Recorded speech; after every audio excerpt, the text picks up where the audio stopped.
అందరికీ నమస్కారం.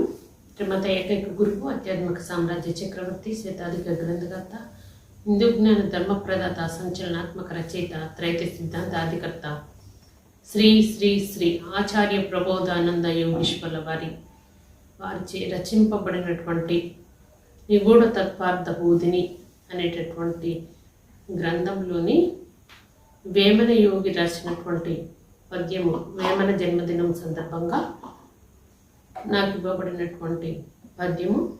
మూడు లోకముల మనసు ఎప్పటి చేసి ఆరు తారంబలనంట గుర్చి స్థిరముగానే ఉండు శివమూర్తి విశ్వదాభిరామ వినురవేమ. భావము: జ్ఞానం తెలిసినవాడు ఆత్మ సాధన చేయుచుండును. సాధన సమయంలో మనస్సు మూడు గుణముల విషయముల జ్ఞప్తి లేకుండా పోయి మూడు గుణములకు ఆవలన్నటువంటి ఆత్మజ్ఞప్తి అందు లగ్నమై ఉండును. ఇక్కడ మూడు గుణముల విషయంలో జ్ఞప్తి లేకుండా పోతున్నది కాబట్టి మూడు లోకములను కొనసి అన్నారు. మూడు గుణములకు ఆవలి ఉన్నటువంటి ఆత్మజ్ఞప్తిలో చేరిపోతుంది కాబట్టి ఒకటి చేసి అన్నారు. యోగ సమయం నందు బ్రహ్మనాడిలోని 6 కేంద్రములు స్తంభించిపోయి 7వ కేంద్రంలో లగ్నమై ఉండును.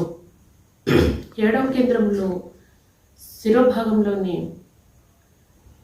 7వ కేంద్రమే ఆత్మనివాస స్థానంగా ఉంది కనుక 7వ కేంద్రమే చైతన్యవంతంగా ఉండి మిగతా 6 కేంద్రములు పనిచేయని స్థితిలో ఉండును. కాబట్టి 6 తారములను అంటగుర్చి అన్నారు. 6 కేంద్రములు పనిచేయని స్థితిలో ఉన్నాయి కాబట్టి 6 తారములను అంటగుర్చి అన్నారు. అటువంటి యోగ సాధన సమయంలో యోగి ఆత్మను మాత్రమే ఏకస్థాయిగా అనుభవిస్తూ ఉంటుంది కాబట్టి యోగిని శివమూర్తి అన్నారు. వేమన యోగి యొక్క పద్యములలో పద్యమకుటము విశ్వదాభిరామ వినురవేమలో విశ్వద అంటే విశ్వమంతా వ్యాపించిన పరమాత్మాని, అభిరామ అంటే గొప్పదైన ఆత్మాని, వినురవేమ అంటే జీవాత్మ వినుమ అనేటటువంటి త్రైతాన్ని తెలియజేయడం జరిగినది. అందరికీ నమస్కారం.